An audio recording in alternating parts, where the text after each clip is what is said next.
వార్తల వివరాలు చూస్తే ఉత్తర తమిళనాడుకు ఆనుకుని నైరుతి బంగాళాఖాతం ఉత్తర కర్ణాటక పరిసరాల్లో వేర్వేరుగా ఉపరితల ఆవర్తనాలు కొనసాగుతున్నాయి. ఈ ప్రభావంతో తెలుగు రాష్ట్రాల్లో వర్షాలు పడుతున్నాయి. శుక్ర శనివారాలు ఏపీ తెలంగాణలో భారీ వర్షాలు కురిసే అవకాశం ఉందని వాతావరణ శాఖ అధికారులు తెలిపారు. శుక్రవారం రాయలసీమలో అనేక చోట్ల, కోస్తాలో ఎక్కువ ప్రాంతాల్లో పిడుగులు, ఈదురుగాలులతో వర్షాలు కురుస్తాయని వాతావరణ శాఖ తెలిపింది. వాతావరణ శాఖ ముందుగా అంచనా వేసినట్లుగానే అండమాన్ తీరాన్ని నైరుతి రుతుపవనాలు తాకాయి. ఈ నెలాఖరులోపు కేరళ తీరాన్ని తాకనున్నాయి. కాగా 4 రోజుల ముందుగానే నైరుతి రుతుపవనాలు వస్తున్నట్లు తెలుస్తోంది. దీంతో తెలుగు రాష్ట్రాల్లోకి కూడా రుతుపవనాలు త్వరగానే వచ్చే అవకాశాలు ఉన్నాయి. ఇప్పటికే వర్షాలు కురుస్తున్నాయి.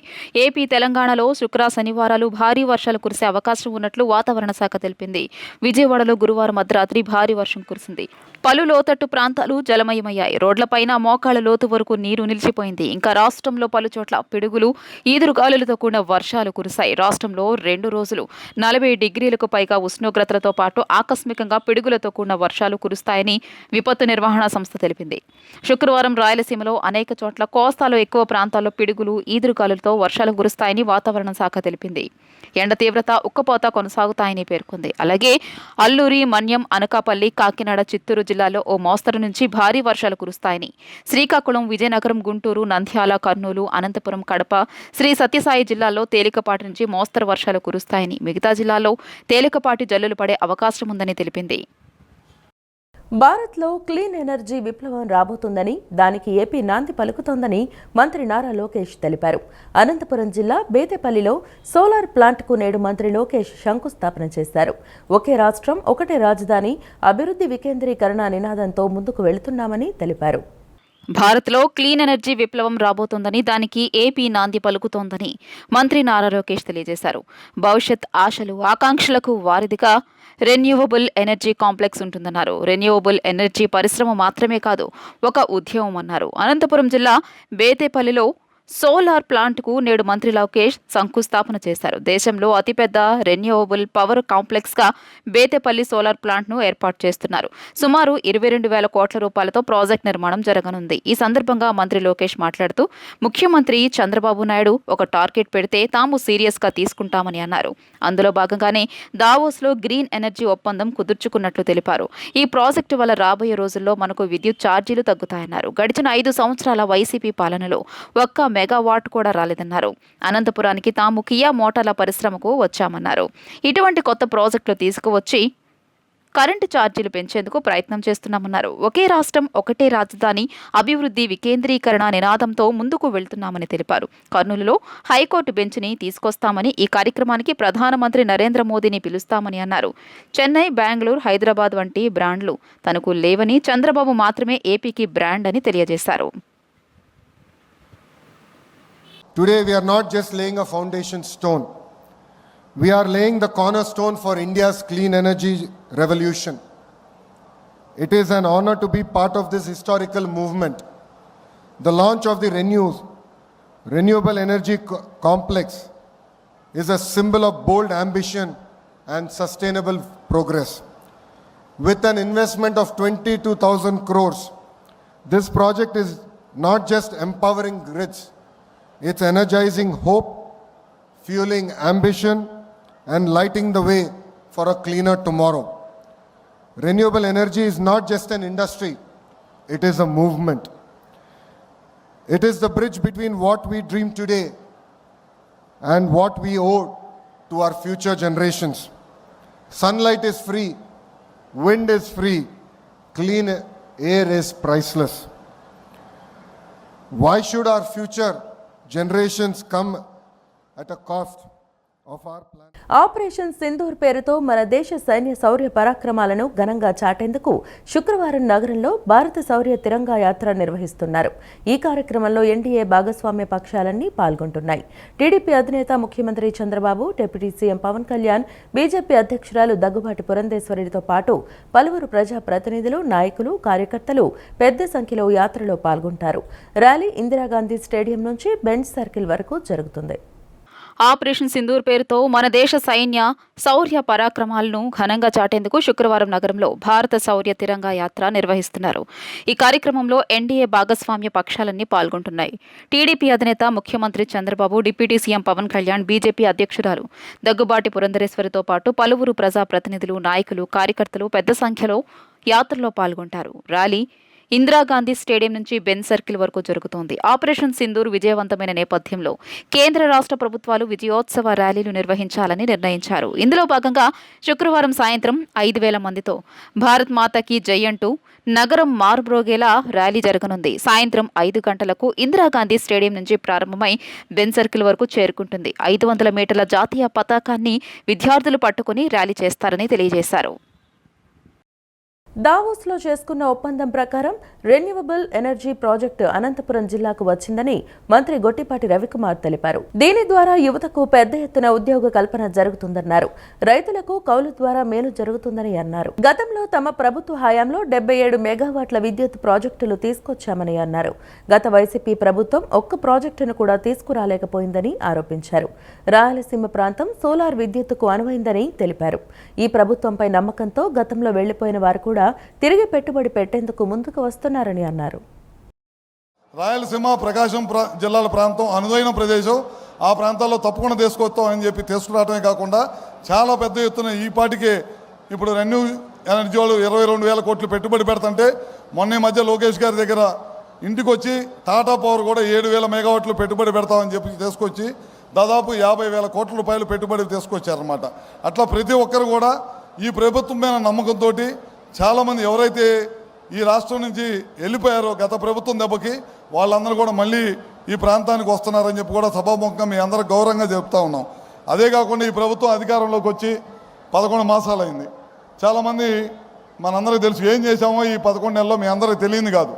దాదాపు పెన్షన్లు ఇస్తున్నాం, దాదాపు 4,000 పెన్షన్లు, 4,000 ఇస్తున్నాం, 6,000 ఇస్తున్నాం, కొంతమంది 15,000 రూపాయలు పెన్షన్ ఇస్తున్నాం, కొంతమంది 10,000 రూపాయలు పెన్షన్ ఇస్తున్నాం.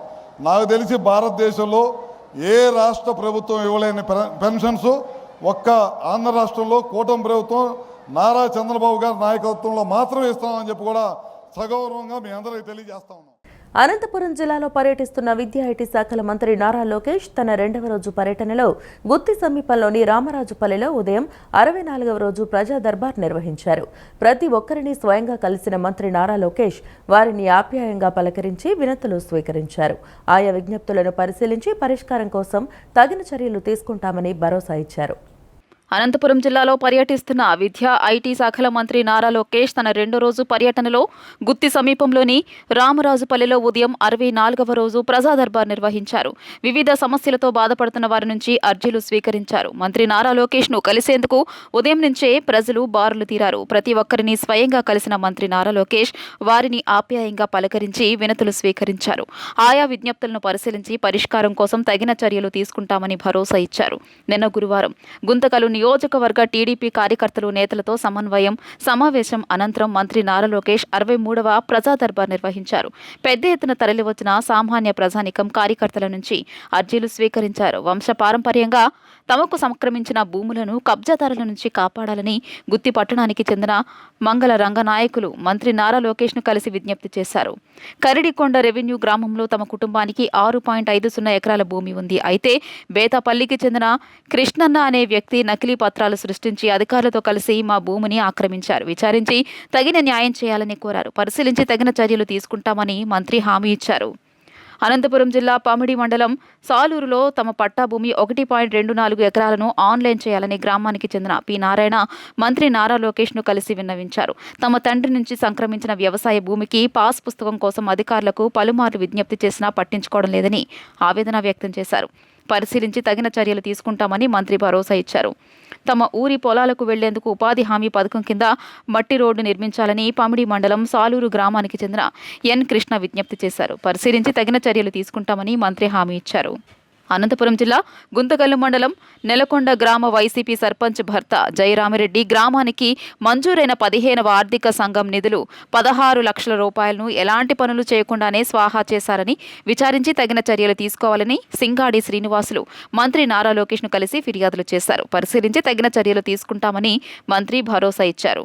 అనంతపురం జిల్లా గుంతకల్లు మండలం నెలకొండలో 2016-18 మధ్యకాలంలో 30 మందికి ఎన్టీఆర్ గృహ నిర్మాణ పథకం కింద పూర్తయిన ఇళ్లకు ఇప్పటి వరకు బిల్లులు మంజూరు కాలేదని జి శ్రీనివాసులు మంత్రి నారా లోకేష్ను కలిసి ఆవేదన వ్యక్తం చేశారు.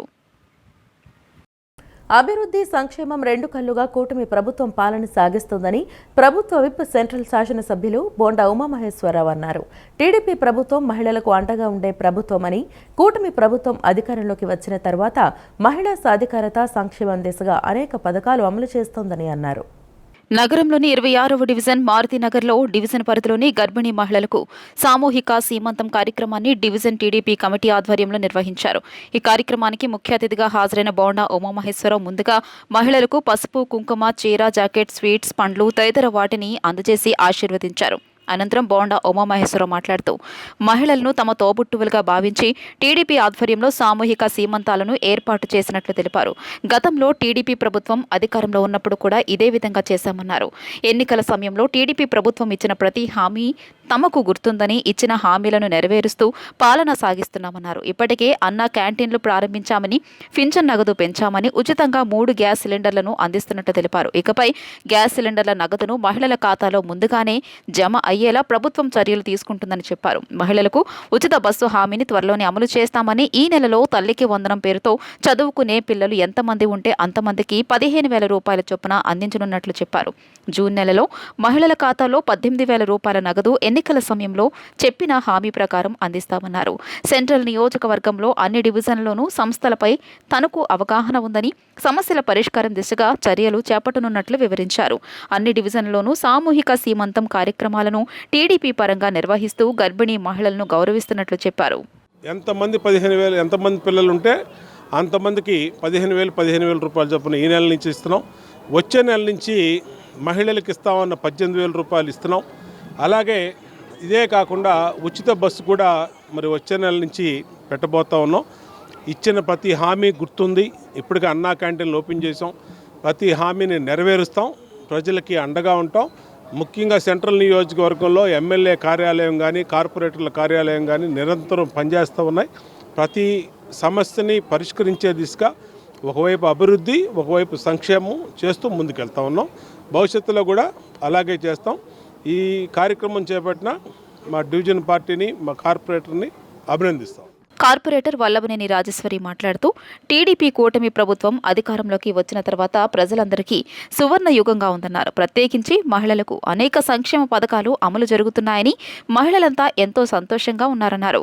గర్భిణీ మహిళలకు ఏర్పాటు చేసిన సామూహిక సీమంతాల కార్యక్రమానికి ఎమ్మెల్యే బోండా ఉమా హాజరు కావడం మహిళలకు ఎంతో సంతోషాన్ని ఇచ్చిందన్నారు. ఈ కార్యక్రమంలో డివిజన్ తెలుగుదేశం పార్టీ అధ్యక్షుడు పాండు, ప్రధాన కార్యదర్శి సత్య, డివిజన్ ఇన్ఛార్జ్ సతీష్ తదితరులు పాల్గొన్నారు. డివిజన్లో మన ప్రీతమ నాయకులు, మన సెంట్రల్ నియోజకవర్గ ఎమ్మెల్యే మన అన్నయ్య బోండా ఉమా గారి అధ్యక్షతన డివిజన్లోని ఆడపడుచులకి, గర్భిణీ స్త్రీలకి సీమంతాల కార్యక్రమం చేయడం జరిగింది. అలాగే గర్భిణులకి పౌష్టికాహార ప్రాముఖ్యత చెప్పి వాళ్ళకి ఆశీర్వచనాలు ఇచ్చి ఈ కార్యక్రమాన్ని విజయవంతం చేయడం జరిగింది. ఏ విధంగా అయితే తెలుగుదేశం పార్టీ ఆడపడుచులకి పెద్దపీట వేస్తుందో అదేవిధంగా తెలుగుదేశం పార్టీ ఏ హామీలు ఇచ్చిందో అన్నిటినీ అమలు చేసిందని చెప్తూ ఆడపడుచుల సంక్షేమానికి ఎల్లప్పుడూ ముందుంటామని, వాళ్ళకి ఏ అవసరాలు వచ్చినా సరే అందుబాటులో ఉంటామని తెలియజేస్తూ ఈ కార్యక్రమాన్ని విజయవంతం చేసిన అందరికీ ధన్యవాదాలు. సంకటహర చతుర్థి సందర్భంగా ఇంద్రకీలాద్రిపై కొలువైన ఆదిపరాశక్తి జగన్మాత శ్రీ కనకదుర్గమ్మ వారి సన్నిధిలో గణపతి హోమం, విశేష పూజలు, అభిషేకాలు శాస్త్రోక్తంగా జరిగాయి. విశేషమైన సంకటహర చతుర్థి రోజు విఘ్న వినాయకుడిని పూజలు ఆచరించడం ద్వారా జాతకంలోని దీర్ఘకాలిక సమస్యలు తొలగి అన్ని పనుల్లో సఫలత చేకూరుతుందని వేద పండితులు చెబుతున్నారు. సంకటహార చతుర్థి సందర్భంగా ఇంద్రకీలాద్రిపై కొలువైన ఆది పరాశక్తి జగన్మాత శ్రీ కనకదుర్గమ్మ వారి సన్నిధిలో విఘ్న వినాయకుడికి ఆలయ ఉప ప్రధాన అర్చకులు కోట ప్రసాద్ వారి ఆధ్వర్యంలో ఉదయం నుంచి వేద పండితులు విశేష పూజలు, అభిషేకాలు, గణపతి హోమాన్ని శాస్త్రోక్తంగా జరిగాయి. ఈ కార్యక్రమంలో ఆలయ కార్యనిర్వహణాధికారి వికే సీనా నాయక్ ప్రత్యేక పూజల్లో పాల్గొన్నారు. ప్రతి మాసం కృష్ణపక్షంలో అనగా పౌర్ణమి తరువాత 3-4 రోజుల్లో చవితి వస్తుంది. మానవులను కష్టాల నుండి గట్టెక్కించేది సంకటహర చతుర్థి పూజ అని భక్తులకు వివరించారు. గణపతికి అత్యంత ప్రీతిపాత్రమైన తిథులలో ప్రధానమైనది చవితి అని తెలియజేశారు. చతుర్థి రోజు వినాయకుడిని పూజించడం, ఆచరించడం ద్వారా జాతకంలో కుజదోష సమస్యలు తొలగిపోవడంతో పాటు చేసే ప్రతి పనులలో సంకటములన్నీ తొలగి సఫలత చేకూరుతోందని ప్రతీతి. భక్తి శ్రద్ధలతో ఎవరైతే మహాగణపతిని ఆరాధిస్తారో వారికి సుఖ సంతోషాలు, సౌభాగ్యాలు కలుగుతాయని విశ్వాసాన్ని వ్యక్తం చేస్తున్నారు. గణపతి అనుగ్రహం కోరుతూ ఇంద్రకీలాద్రిపైకి పెద్ద సంఖ్యలో భక్తులు తరలివచ్చి స్వామివారిని దర్శించుకున్నారు. ఓం గం నమస్తే గణపతయే త్వమేవ ప్రత్యక్షం తత్వాసి త్వమేవ కేవలం కర్తాసి త్వమేవ కేవలం భర్తాసి త్వమేవ కేవలం భర్తాసి త్వమేవ సర్వం కల్విదం బ్రహ్మాసి త్వం సాక్షాదాత్మాసి నిత్యం అహం వస్మి సత్యం వస్మి అవత్వం మాం అవవక్తారం అవసాతారం అవధాతారం అవాగోచారం అవశిష్యం అవపశ్చాత్తాదు అవపురస్తాదు అవోత్తరాత్తాదు సర్వం జగదిదం తపస్తిష్టతి సర్వం జగదిదం త్వనిలయమేష్యతి. డిప్లొమా విద్యార్థులు ఇంజనీరింగ్ ద్వితీయ సంవత్సరంలో చేరేందుకు నిర్వహించే ఏపీ ఈసెట్ ఫలితాలను చైర్మన్ సుదర్శనరావు, కన్వీనర్ దుర్గా ప్రసాద్ విడుదల చేశారు. రాష్ట్రంలో 95.80% కృష్ణా జిల్లా అగ్రస్థానంలో 89.34% విజయనగరం జిల్లా చివరన నిలిచింది. డిప్లొమా విద్యార్థులు ఇంజనీరింగ్ ద్వితీయ సంవత్సరంలో చేరేందుకు నిర్వహించే ఏపీ ఈసెట్ ఫలితాలను చైర్మన్ సుదర్శనరావు, కన్వీనర్ దుర్గాప్రసాద్ విడుదల చేశారు. ఏపీ ఈసెట్ 2025 ఫలితాల్లో 93.26% ఉత్తీర్ణత నమోదైంది. ఈ నెల 6న అనంతపురం జేఎన్టీయూ దీన్ని నిర్వహించింది. రాష్ట్రంలోని 109 కేంద్రాలతో పాటు హైదరాబాద్లోని ఒక కేంద్రంలో ఈ పరీక్షలు జరిగాయి. మొత్తం 14 విభాగాలకు పరీక్షలు నిర్వహించారు. మొత్తంగా 34,228 మంది హాజరు కాగా అందులో 31,922 మంది అర్హత సాధించారు. హైదరాబాద్లో 1,272 మంది విద్యార్థులు పరీక్షలు రాయగా వారిలో 1,238 మంది ఉత్తీర్ణులయ్యారు. అత్యధిక ఉత్తీర్ణత సాధించిన కేంద్రం ఇదే కావడం విశేషం.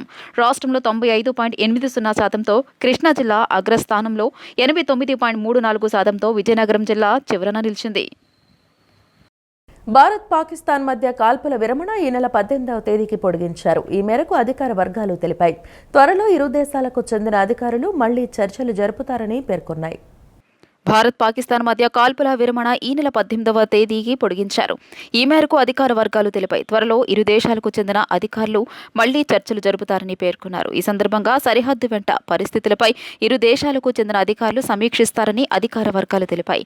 పహల్గాం ఉగ్రదాడికి ప్రతీకారంగా ఆపరేషన్ సింధూర్ పేరుతో ఈ నెల 7న పాకిస్తాన్ పాక్ ఆక్రమిత కశ్మీర్లోని ఉగ్ర స్థావరాలపై సైన్యం నిర్వహించిన దాడుల ద్వారా ఇరు దేశాల మధ్య సైనిక ఘర్షణలు నెలకొన్నాయి. సైన్యం చేతిలో చావు దెబ్బతిన్న పాకిస్తాన్ ఈ నెల 10న చర్చల ప్రతిపాదనతో కాళ్ల బేరానికి వచ్చింది. అదే రోజు సాయంత్రం నుంచి 5 గంటల నుంచి ఇరు దేశాల మధ్య కాల్పుల విరమణపై అవగాహన కుదిరింది. ఆ తర్వాత ఈ నెల 12న తొలిసారి ఇరు దేశాలకు చెందిన డీజీఎంఓల స్థాయిలో హాట్ లైన్లో చర్చలు జరిగాయి. వార్తలు ఇంతటితో సమాప్తం. నమస్కారం.